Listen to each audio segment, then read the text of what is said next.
Aleluia, louvado seja o teu nome, Jesus. Pode se sentar, meus irmãos, queridos. Que a graça e a paz de Deus esteja sobre a sua vida, amém?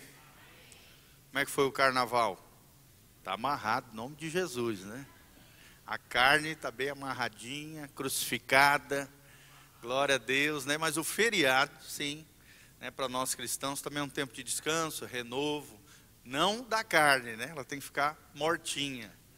Louvado seja o nome do Senhor. Mas o Espírito de Deus crescendo, fluindo nas nossas vidas para a honra e glória do nome do Senhor. Amém? Graças a Deus. Foi só uma pegadinha, tá, gente? Queria ver se é um... Brincadeira. Vamos lá. Gente, Romanos capítulo 1, versículo 16.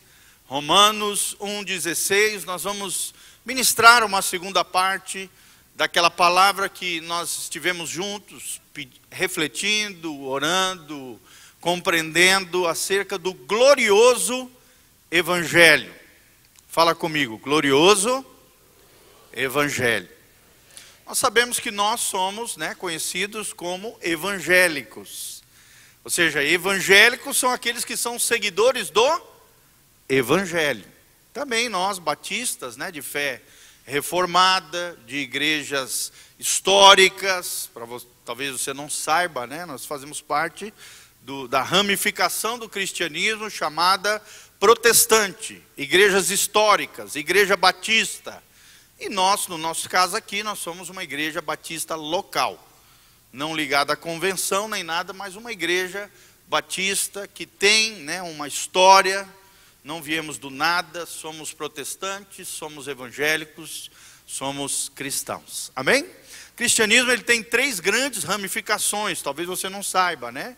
O catolicismo romano, que é a igreja católica, como a gente normalmente conhece. Tem a igreja ortodoxa, geralmente grega, né? De origem grega, espalhada por toda a Europa, a Europa oriental, como se conhece, a Rússia, a Grécia, região da Macedônia, parte da Turquia, né?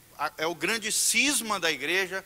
A partir do século IX teve a divisão entre a igreja ocidental, a igreja católica romana, e à direita, no Oriente, a igreja grega ortodoxa, conhecida como igreja grega ortodoxa, que vai toda aquela região da Ucrânia, Lituânia, Rússia, Grécia e tudo aqueles lugares que eu já falei para vocês, oriental, né?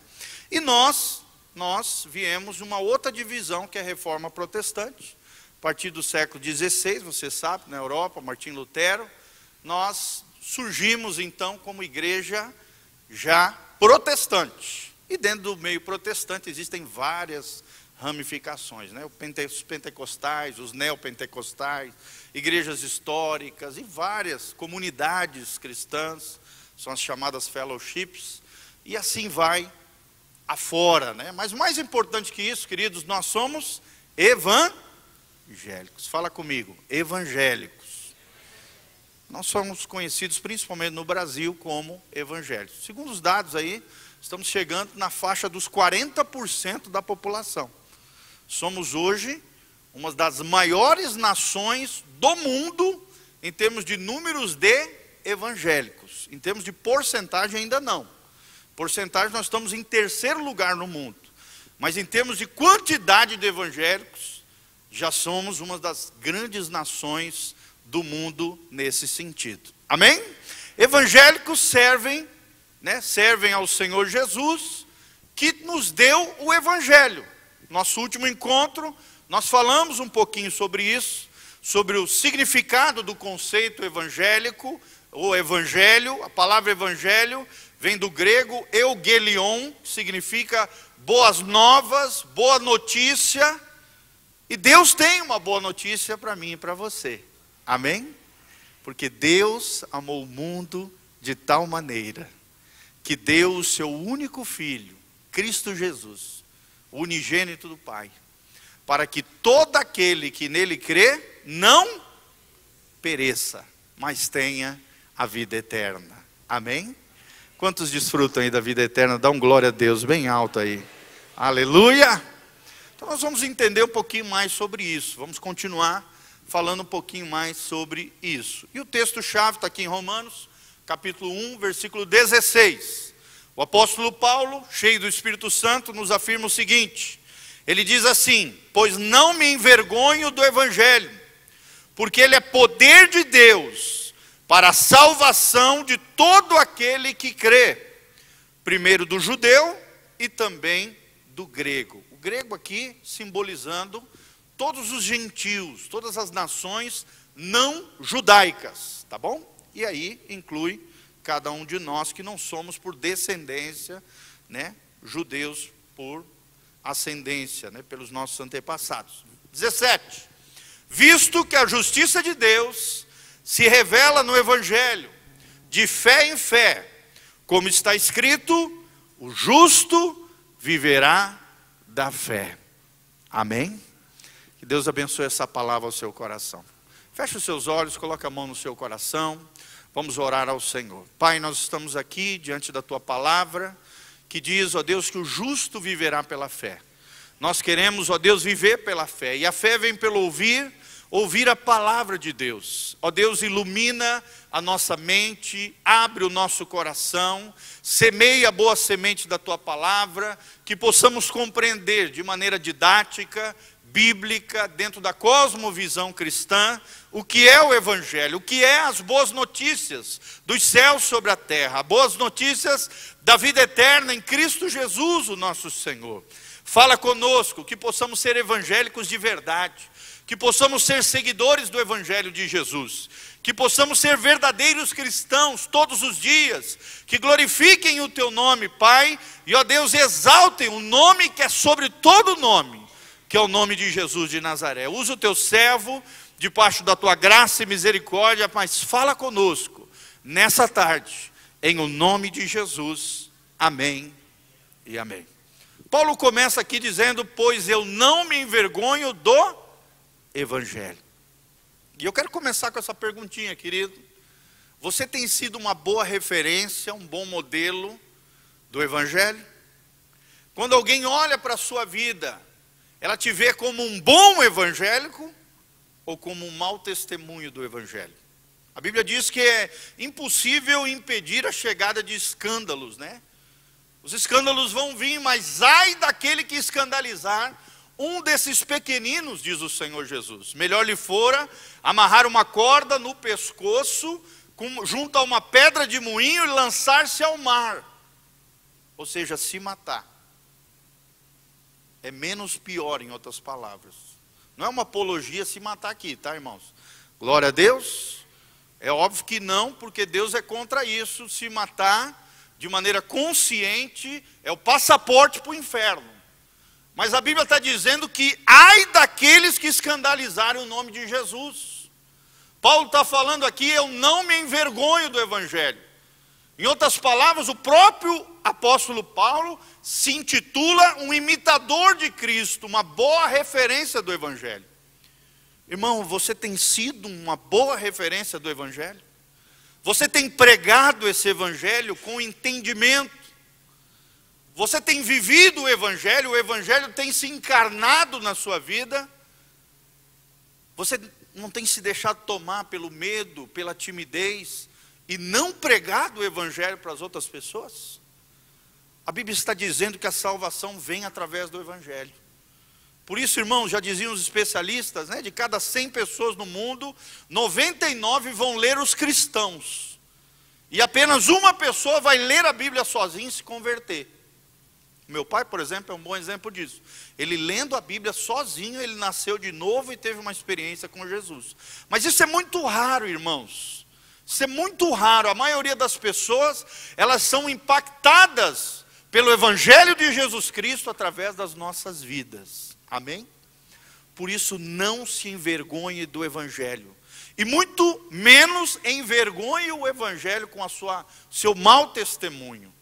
Com uma vida errada, um nó cego, né? Aquela pessoa que escandaliza, aquela pessoa que faz um monte de coisa errada, não está nem aí, que se esquece que ela carrega junto consigo o nome de Jesus. O nome dos evangélicos, dos seguidores do Evangelho de Jesus. Paulo continua dizendo, porque ele é poder de Deus. Esse evangelho é poderoso. É o poder de Deus agindo em todo homem para promover algo. Não foi o evangelho, não veio à toa. Não é uma coisa que Deus criou sem propósito. Não, o evangelho tem um propósito. O evangelho tem o propósito da salvação, diz a Bíblia, de todo aquele que crê. Amém? Você crê no evangelho? Então a Bíblia diz que você é salvo, você é regenerado, você nasce de novo através do evangelho de Jesus. Nós somos salvos, nós desfrutamos da vida eterna. Todo aquele que crê é salvo pelo evangelho, que é pregado pelos evangélicos. A Bíblia diz primeiramente ao judeu e depois do grego. Ou seja, a princípio a salvação inicialmente era para os judeus, mas infelizmente muitos endureceram seu coração, estavam ali debaixo de uma cegueira, de uma dureza. E aí Deus abre um parêntese dentro da história da igreja chamado Era da Igreja, dispensação da graça. Também é conhecida, onde o evangelho se propaga por todo mundo conhecido, alcançando os gentios, as nações gentílicas. Amém? Aquela promessa lá de Gênesis 12, que Deus deu a Abraão no pacto abraâmico, chamado: em ti serão benditas todas as famílias da terra. Amém? Eu postei hoje nas redes sociais, né? Deus não quer que apenas você desfrute da bênção de Deus, mas que você se torne uma bênção de Deus na vida de outras pessoas, a partir da sua conexão com Deus. Quanto maior a sua conexão com o céu, mais bênção de Deus você vai desfrutar, mas também você vai ser na vida de outras pessoas. Então essa promessa do pacto abraâmico, essa promessa de Gênesis 12, ela veio às nações gentílicas, através da semente de Abraão, que é Jesus de Nazaré. E esse evangelho alcançou tanto os judeus que se converteram, que reconheceram Jesus como Messias, como também aos gregos ou os gentios, aqui poderia se trocar, visto que a justiça de Deus, diz a Bíblia, se revela no evangelho. O evangelho revela o coração paternal de Deus, o coração amoroso de Deus, o coração resgatador de Deus, da humanidade que outrora estava perdida. Tudo isso se revela através do evangelho. De fé em fé, como está escrito, o justo viverá pela fé. A salvação não vem por obras, mas vem através da fé que você coloca em Jesus de Nazaré. Amém, irmãos? Então nós falamos um pouquinho sobre esse assunto, né? E aí tratamos sobre esse glorioso evangelho. Nós falamos, né, no último encontro, qual é a definição do evangelho. Eu já falei, vem da palavra evangelho, que significa boas novas ou boa notícia do céu à terra. Amém?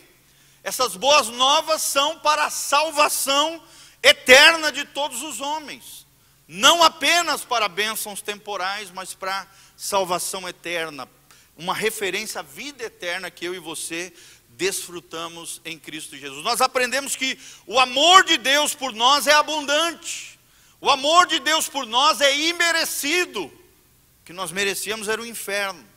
E o amor de Deus foi provado por mim e por você, por cada um de nós. E onde é que foi provado esse amor de Deus por nós, irmãos? Aonde? Na cruz do Calvário. Então você não pode orar assim: ah, Deus, prova o teu amor por mim. Ah, Deus não me ama. Isso é uma ignorância espiritual. Porque Deus já provou o seu amor por mim e por você, revelando essa prova, comprovando, legitimando esse amor, autenticando esse amor, esse coração paternal de Deus através da morte vicária, substitutiva de Jesus de Nazaré, o nosso Senhor e o nosso Salvador. Amém? O amor de Deus é revelado na cruz, e esse amor é abundante, é imerecido e é provado. E o evangelho é isso, é a grande alegria para todo o povo de Deus. É a notícia mais extraordinária que Deus entregou aos homens, que Jesus é o Messias, que Jesus é o Salvador desse mundo, que Jesus é o nosso glorioso Redentor. Amém? aquele que nos redimiu de todo o pecado. Segunda pergunta que nós mencionamos semana passada é: qual é a natureza do Evangelho? Qual é a natureza do Evangelho? Nós aprendemos que o Evangelho é poder de Deus. Nós servimos a um Deus que é onipotente. Então, como esse Evangelho procedeu de Deus, automaticamente esse Evangelho também é poderoso. Poderoso para nos salvar, poderoso para nos restaurar, poderoso para nos libertar, porque Deus é poderoso. Amém? Aprendemos que o Evangelho não é um poder que destrói, não, jamais. Mas é um poder que te salva, que te liberta, que te corrige, que te consagra para Deus. É um poder dirigido a resgatar o perdido pecador. É um poder destinado a tirar você do império das trevas e conduzir você ao reino do Filho amado. Quem é esse Filho amado? Jesus de Nazaré. E esse Evangelho é tão poderoso, ele é tão maravilhoso, a natureza desse Evangelho é tão poderosa, que ela é capaz de perdoar pecadores indignos, como eu e você, e fazer desses pecadores vasos de honra para Deus. Amém? Até indiquei um livro da Rebecca Brown, para mim é o melhor livro dela, chamado Vasos de Honra. Compre esse livro, querido, tem na internet, tem nas livrarias cristãs. Vasos de Honra, da Rebecca Brown. É a melhor obra que eu já li dela, que fala sobre essa vida honrosa que Deus planejou para nós, essa vida santificada que Deus tem para mim e para você, essa vida tremenda que Deus tem para aqueles que eram outrora pecadores indignos, mas agora pela graça de Deus, pelo poder do Evangelho, se tornam vasos para a honra e glória do Senhor. Amém? Segura no ombro do irmão que está do seu lado e fala para ele: você nasceu para ser vaso de honra. Amém? Você nasceu para honrar o Senhor, para promover a honra de Deus, a glória de Deus. Ali em Efésios várias vezes você lê, né? Principalmente no primeiro capítulo, nós nascemos, nós somos gerados, nós somos regenerados, purificados para o louvor da sua glória. Os puritanos já diziam, né? Os cristãos ali na época do século 17, 18, ao definirem qual é o propósito maior do ser humano, eles já diziam: o propósito maior, seu e meu, do ser humano, é desfrutar da presença de Deus e viver para o louvor da sua glória. Irmãos, eu estou todo arrepiado só de falar isso. Como é maravilhoso viver na presença do Senhor. Amém? Quantos têm vivido aí na presença do Senhor? A Bíblia diz que a presença do Senhor há alegria perpétua. Na presença do Senhor há delícias perpetuamente. Essa presença gloriosa, querido, está aqui nessa tarde. Eu posso sentir, você também? A presença do Senhor, ela quer habitar dentro de você, gerando alegria. A Bíblia diz que o povo de Deus, ele tem que ser o povo mais alegre desse mundo. Nós somos chamados para ser alegre. Eu não consigo entender um crente que vive com a cara mirrada, vive com a cara feia. Você pode até um momento ou outro da sua vida, a Bíblia diz que haverá dias maus. Sim ou não? Sim, a Bíblia diz: basta a cada dia o seu mal. A Bíblia diz que o futuro pertence a Deus, mas nós em Deus podemos nos preparar para o dia mau. Efésios capítulo 6 fala sobre isso. Mateus capítulo 6 fala sobre esse dia mau, que pode vir a mim e a você. Agora, viver de bad, viver mal, aí tem uma coisa errada, irmão. Tem uma coisa errada. Amém? Os dias maus vão ser minoria na nossa vida, porque a maioria dos dias nós vamos desfrutar na presença do Senhor. E na presença do Senhor há felicidade, há gozo, a alegria do Espírito. Feliz a nação cujo Deus é o Senhor. E eu creio que por causa de Deus, a nação brasileira vai se tornar a nação mais feliz dessa terra. Eu creio, nós temos que profetizar que o Brasil pertence ao Senhor Jesus. Que nós evangélicos vamos crescer cada dia mais. Não para envergonhar o Evangelho, mas para viver o poder do Evangelho. Para não ter vergonha do Evangelho, mas para pregar o Evangelho com honra e dignidade diante de Deus. Você pode escolher, você pode ser um vaso de honra ou um vaso de desonra, um escândalo, um mau testemunho, uma má referência. Irmãos, eu quero ser um vaso de honra. Você também, irmãos? Levanta as duas mãos para os céus comigo e fala: Senhor, eu quero ser um vaso de honra, que vai viver na tua presença, para a glória do Senhor. Mas vamos continuar, querido. Num terceiro momento surge uma outra pergunta. Além de nós entendermos o conceito do Evangelho, qual é a natureza do Evangelho, a terceira pergunta que brota é: qual é o propósito do Evangelho? Qual é o objetivo de Deus quando o Evangelho surgiu, quando a ideia do Evangelho surgiu dentro do coração de Deus?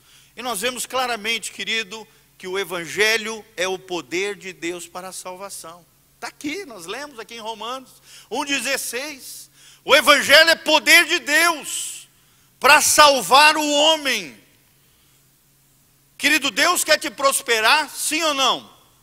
Deus quer abençoar a tua família, sim ou não? Deus quer te curar, sim, libertar, tudo isso, as coisas maravilhosas de Deus. Mas o principal objetivo de Deus é salvar o homem. Tanto é que tem um episódio, né, da Bíblia, onde Jesus cura um coxo, mas primeiro Jesus fala: teus pecados estão perdoados. E aí os fariseus ali ao seu redor perguntaram: não, mas quem esse cara pensa que é? Para vir aqui e perdoar pecados. Só Deus pode perdoar pecados.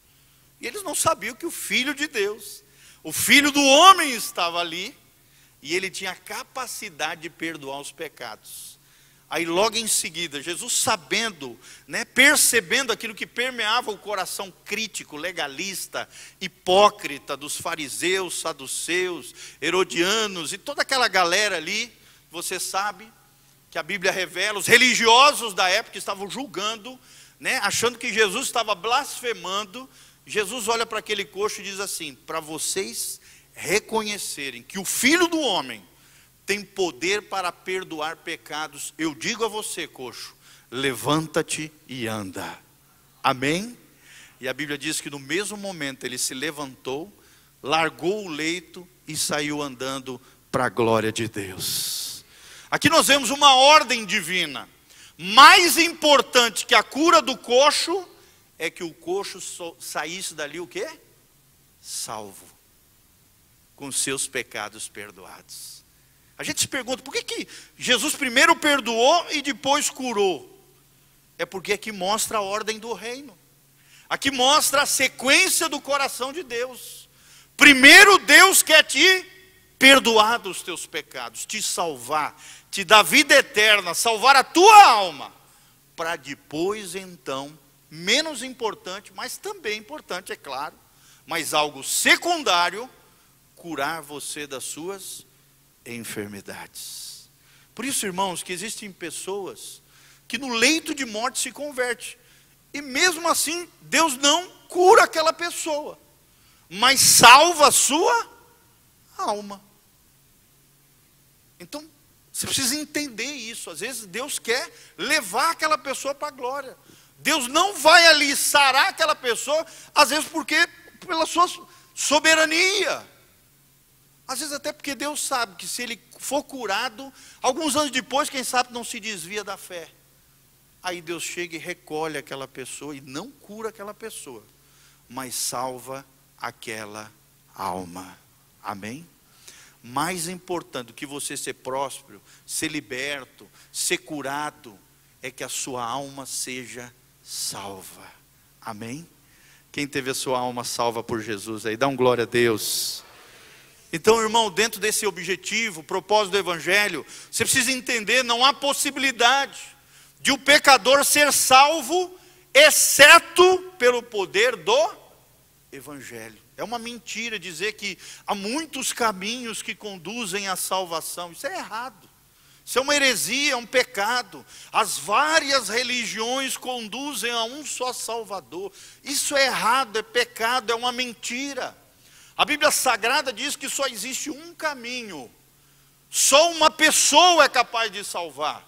Só o Evangelho tem poder para salvar o homem. O resto não tem esse poder. Amém? Isso é claro na Bíblia Sagrada.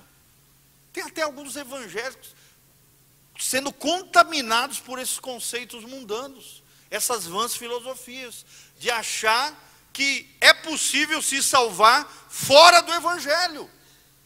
Isso é um erro terrível doutrinário, é uma heresia, porque a Bíblia diz que não há possibilidade de o pecador ser salvo, exceto pelo poder do Evangelho. Amém? Não estou dizendo se tornar evangelho, não é isso. Porque tem muito evangélico que vai para o inferno, infelizmente, irmãos. Sim ou não? Sim, tem muito evangélico, como também tem muito católico, tem muitas pessoas de outras religiões. Irmão, não é religião que salva. Quem salva eu e você é o poder do Evangelho. Quem salva eu e você é a pessoa bendita de Jesus de Nazaré.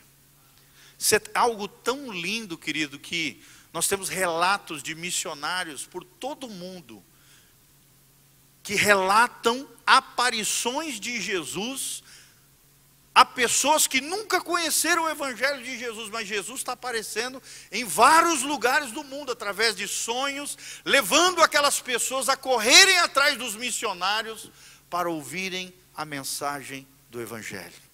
Tem um lindo livro que eu acabei de ler recentemente, chamado O Fator Melquisedeque. O Fator Melquisedeque é um livro de um especialista em missões chamado Don Richards. Ele fala sobre isso, Don Richardson. Ele fala sobre isso. Irmãos, de todas as religiões do mundo, 90% delas fala de um Deus dos céus. Olha só. Parece que Deus colocou dentro do coração do homem uma busca por um Deus dos céus, facilitando assim o trabalho dos missionários, que às vezes chegam em tribos que nunca ouviram o Evangelho, mas através dessa conscientização do próprio Deus, ou então revelações sobrenaturais, através de sonhos, de aparições de Cristo, a essas etnias, a esses povos, a esses lugares, muitos e muitas pessoas estão sendo salvas. Amém? E Deus envia esses missionários para essas nações, para essas tribos, para essas etnias. E quando chega lá, parece que Deus, através desse fator Melquisedeque, que é essa bênção abraâmica que nós falamos, chega lá, parece que Deus já vai preparando o caminho e conduzindo, através da sabedoria que o missionário usa, em conexão com o céu, as pessoas ali parece que estão com o coração já preparados para receber esse Evangelho, e ali são salvas. Nós vemos relatos e relatos, nesse livro é lindo. Ele vai relatando vários episódios em vários grupos étnicos, onde o missionário chegou, essa lenda, né? Porque para eles até então, antes de descobrirem o Evangelho de Jesus, era uma lenda, era um mito do Deus dos céus, que enviaria o seu filho para resgatar a humanidade. De repente chega um missionário trazendo essa mensagem de salvação. Amém? E as pessoas são salvas através ou de aparições sobrenaturais de Jesus, Jesus se revelando diretamente às pessoas através de sonhos e de visões. Os muçulmanos, né, tem muitos relatos de conversões em massas de muçulmanos através de aparições de Jesus a eles em sonhos. Amém? Aí eles ficam apavorados com aquela situação, vão correr atrás do missionário, recebem uma Bíblia e ali tem as suas vidas impactadas pelo Evangelho. Glória a Deus. Glória a Deus. Você pode dar glória a Deus, irmão? Compre esse livro, leia esse livro. Você vai sair dali abismado com aquilo que Deus faz, com esse amor grandioso de Deus revelado no Evangelho de Jesus. Então nós precisamos entender que o Evangelho está centrado na pessoa e na obra de Jesus. Na pessoa e na obra de Jesus. O Evangelho tem um centro. O Evangelho tem uma centralidade. E a centralidade do Evangelho é a pessoa e obra de Jesus. Você sabe o que Jesus veio fazer nessa terra? Você sabe como ele nasceu, como ele viveu, o que ele fez, Qual é a mensagem de Jesus? Principalmente ali em Mateus 5, o Sermão do Monte, ali nós vemos mensagens inspiradas de Jesus. O relato de Jesus através dos evangelhos. São 4 evangelhos. Quais são eles? Mateus, Marcos, Lucas e João. Fala comigo. Mateus, Marcos, Lucas e João. São os 4 livros mais importantes da Bíblia, irmão. Você viesse me perguntar, ou para qualquer teólogo, qualquer especialista, né? Pastora Samanta, Matias, qualquer um especialista em Bíblia, quais são os 4 livros mais importantes da Bíblia Sagrada? É claro que toda a Bíblia é importante, toda a Bíblia, né, se complementa, são 66 livros, 39 no Antigo Testamento, 27 no Novo, todos eles têm uma centralidade que é a vida e obra de Jesus de Nazaré. Mas onde é que está essa vida e obra de Jesus de Nazaré? Nos 4 evangelhos. O centro da Bíblia está onde? Nos 4 evangelhos. Então leia eles, mergulhe neles, ouça eles, conheça a vida e obra de Jesus de Nazaré. Você vai ver que começa a ficar fácil evangelizar as pessoas, falar de Jesus para as pessoas. O Espírito Santo vai trazer a tua memória quando você estiver conversando com as pessoas. O Espírito Santo vai trazer a memória na sua mente, no seu coração, as palavras do próprio Jesus. Amém? Como esse relato que eu acabei de relatar para vocês. Eu não li, não está aqui no meu esboço, mas está dentro de mim. Vai estar dentro de você. Amém? Vai estar dentro de você. A Bíblia diz que nós vamos abrir a boca, o Espírito Santo vai trazer à memória as palavras de Jesus.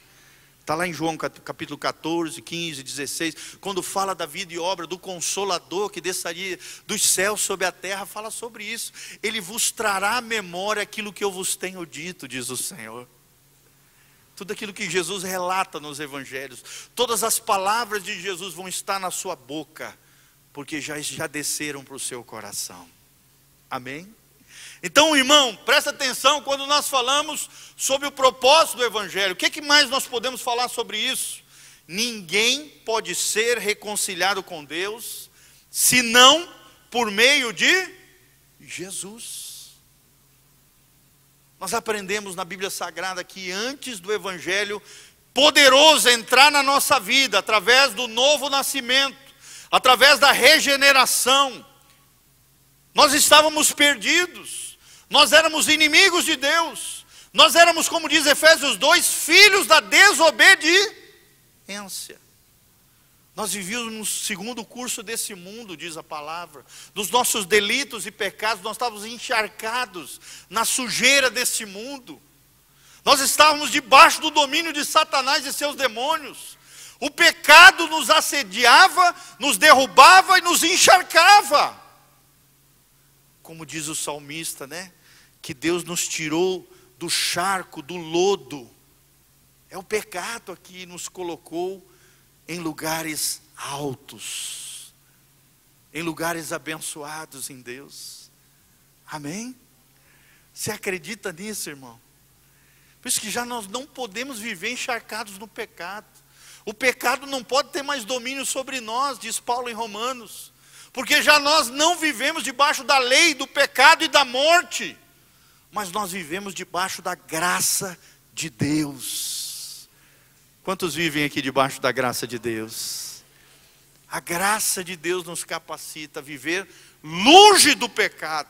O pecado vai ser um acidente na nossa vida, não algo que a gente se agarre e diz é meu, não. Pecado, irmão, é igual um morango bem bonito, numa árvore frondosa, numa ilha, bem pequenininha, uma ilha pequenininha. Tenta imaginar comigo, olha só essa cena. Uma vez eu ouvi de um pastor pregando, eu achei tremendo. Ele fala que o pecado é como uma maçã grandona, vermelhona, brilhosa, bem bonita, desejável para mim e para você.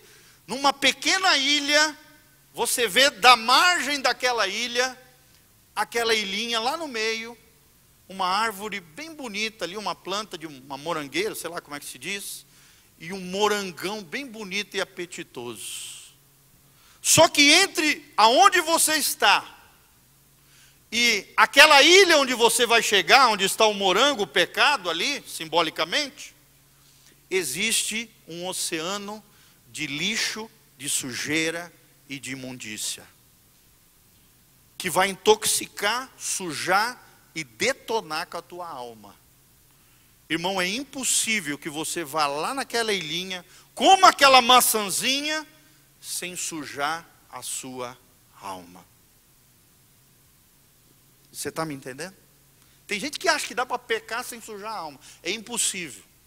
É impossível. É igual aquele morangão na ilha, que para chegar lá você tem que mergulhar no lixo, na sujeira, naquela água tóxica que vai intoxicar e envenenar a tua alma. Por isso tem tanta gente envenenada hoje, gente. Com os sentimentos envenenados, com as emoções detonadas, gente. O que mais nós vemos hoje, é ou não é, irmãos? Pessoas intoxicadas pelo pecado, pessoas envenenadas pela sujeira, pessoas que não se amam, pessoas que acham que todo mundo vai passar a perna nelas, pessoa que vê a vida de maneira pessimista, negativa, porque estão com a sua alma contaminada. Comeram aquela maçã proibida, comeram aquele morango que estava naquela ilhinha proibida por Deus para ser tocada. Preste atenção, Jesus é o único mediador entre Deus e os homens, e ninguém pode ser reconciliado com Deus, senão por meio de Jesus. Nós que éramos inimigos de Deus, nos tornamos amigos de Deus, por causa de Jesus. Deixa eu te perguntar nessa tarde, querido, será que Jesus te vê como um amigo dele? E esse amigo é fiel, irmão. Talvez na história da sua vida, você já teve relacionamentos, amizades, que foram desleais com você e infiéis. Machucaram o teu coração, marcaram a tua vida, pessoas que você colocou expectativas, pessoas que você amou, pessoas que você se doou, e de repente levou uma punhalada nas costas, foram desleais, foram infiéis. Você ficou sabendo que se levantaram contra você, falaram que não devia a seu respeito. Irmãos, a Bíblia diz que Jesus é o nosso amigo fiel. Ele quer ser seu amigo. Então nós precisamos também desejar ser amigos de Deus. E sabe como é que a gente se torna amigo de Deus? Através da intimidade com Deus. Através das nossas disciplinas espirituais, orando, jejuando, adorando, lendo a Bíblia. É assim que você vai conhecer esse teu amigo fiel. O amigo fiel.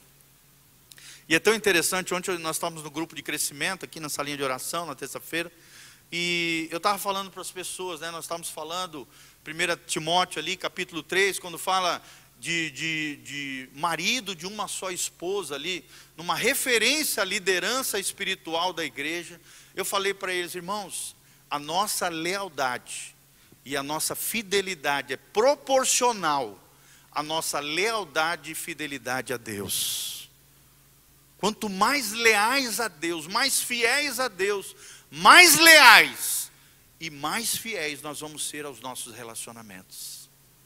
Quando você não está bem com Deus, está começando a fazer coisa errada, se corrompendo, não vigiando, não cuidando, se embaraçando, se envolvendo com o mundão, com as coisas que não devia, a deslealdade surge na sua vida, a infidelidade, e é capaz, essa deslealdade, essa infidelidade é capaz de destruir a sua vida, de destruir o teu coração, de destruir os teus relacionamentos. Amém? Isso é uma questão básica, irmão. Como nós estamos diante de Deus, vai refletir nos nossos relacionamentos humanos. Se estamos bem com Deus, vamos estar bem com a nossa família, com os nossos entes queridos, com os nossos amigos. Se estamos mal com Deus, você pode ter certeza que vai afetar tudo. Ninguém presta, ninguém me ama, ninguém me quer. Parece que ninguém liga para mim. é porque você não está bem com Deus. Mas Deus te chamou para ser amigo de Jesus.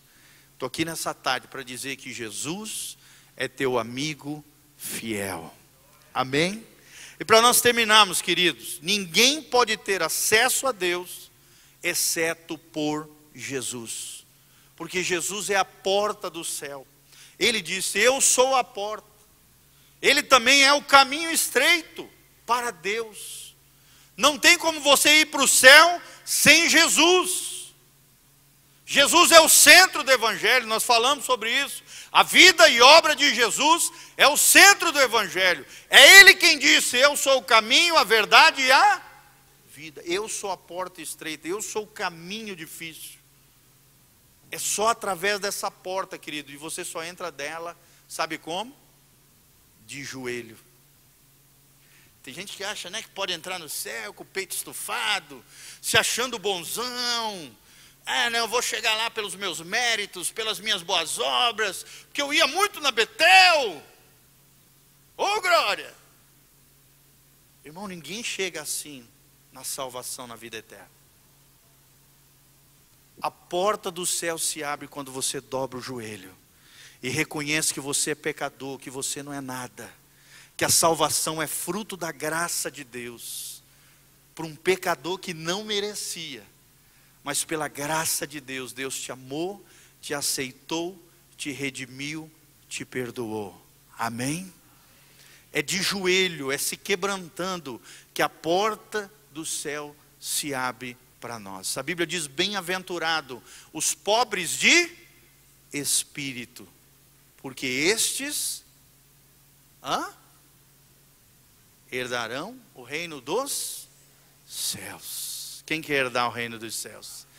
Quem que é o pobre de espírito? Por muitos anos, né, a igreja ensinou errado, dizendo que só os pobres iam para o céu, que os ricos estavam tudo ferrados e iam para o inferno, que só através da miséria, da pobreza, alguém pode se achegar no céu. Não é isso que a Bíblia está dizendo, irmãos.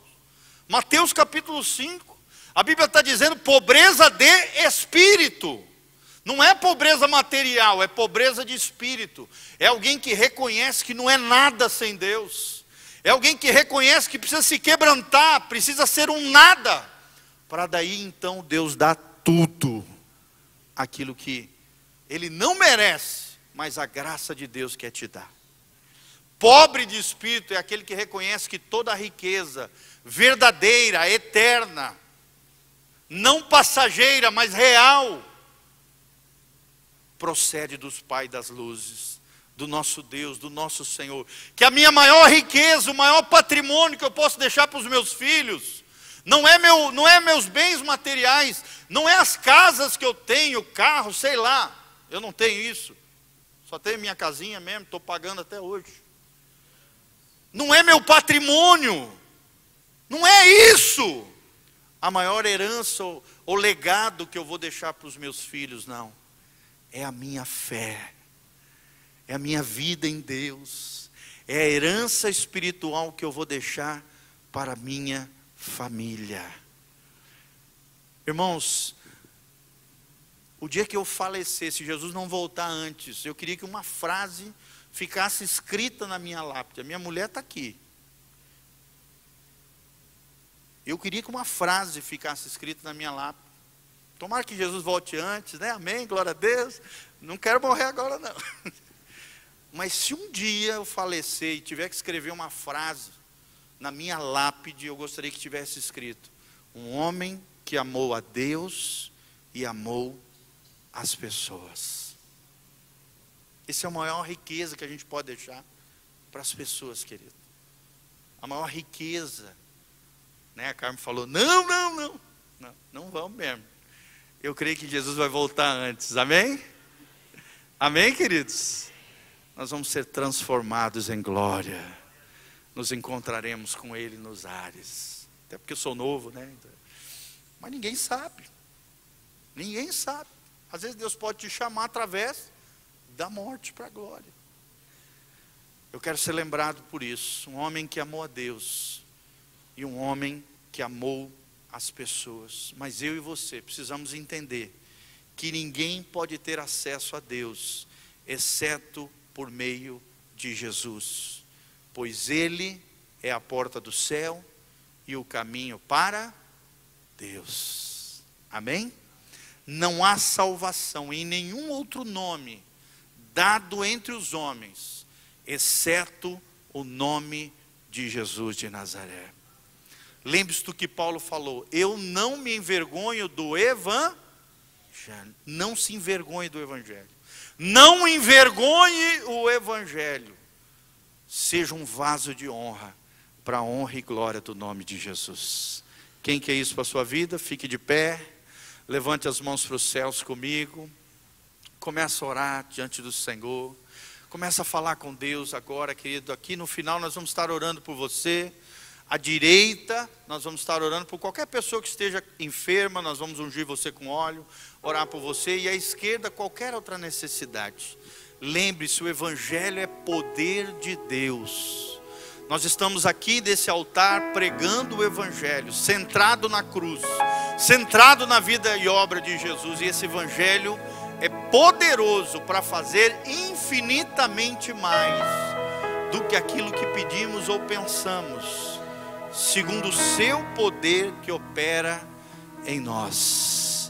Vamos orar diante de Deus. Consagre-se ao Senhor, entregue-se a Ele agora, entregue-se a esse Evangelho poderoso, que é capaz de transformar a sua vida, querido. A minha vida foi transformada pelo Evangelho de Jesus. Eu vivo pelo Evangelho.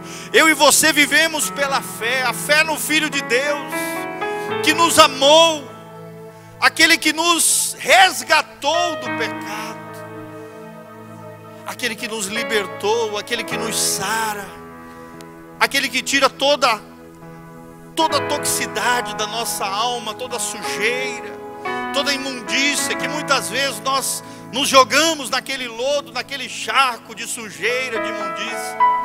O sangue de Jesus é capaz de te purificar de toda a iniquidade, de toda a sujeira. Fala comigo: há poder no nome de Jesus. Existe perdão no nome de Jesus. Na cruz de Cristo emana o poder de Deus sobre a tua vida. Há poder no sangue de Jesus para a purificação dos seus pecados, irmão e irmã que aqui estão. Clame a esse nome que é sobre todo nome. Te aproprie do perdão de Deus, da purificação do sangue de Jesus. Que Ele te faça mais alvo do que a neve. Que Ele restaure todas as coisas nas recâmaras mais profundas da tua alma. Que o Senhor te sare, que o Senhor tire todo complexo, todo trauma, toda ferida de alma, tudo aquilo que produz qualquer tipo de comportamento anormal na sua vida, vai caindo fora em nome de Jesus. Que Jesus te liberte, que Jesus te restaure, que Jesus te sare de todas as feridas, de todas as enfermidades. Que toda mentira satânica saia da sua vida em nome de Jesus. Que todo engano, engodo de Satanás, que dizia na tua mente que você não tinha valor, que ninguém te ama, que ninguém te quer, caia fora em nome de Jesus. Ele te ama. Ele provou esse amor na cruz do Calvário. Você é importante para Deus. Deus deu aquilo de maior valor que Ele tinha, o seu Filho amado, para morrer na cruz no seu lugar. Por isso renda-se a Ele, entregue-se a Ele. Espírito Santo de Deus, venha sobre cada vida aqui nessa tarde. Ó Deus, restaurando os nossos corações, transformando as nossas vidas pelo poder do Evangelho. Revela a justiça de Deus a nós e nos ajude a vivermos pela fé, de fé em fé, de glória em glória, na tua presença, ó Jesus de Nazaré. É o que nós te pedimos, ó Deus, de todo o coração, para o louvor e glória do teu nome.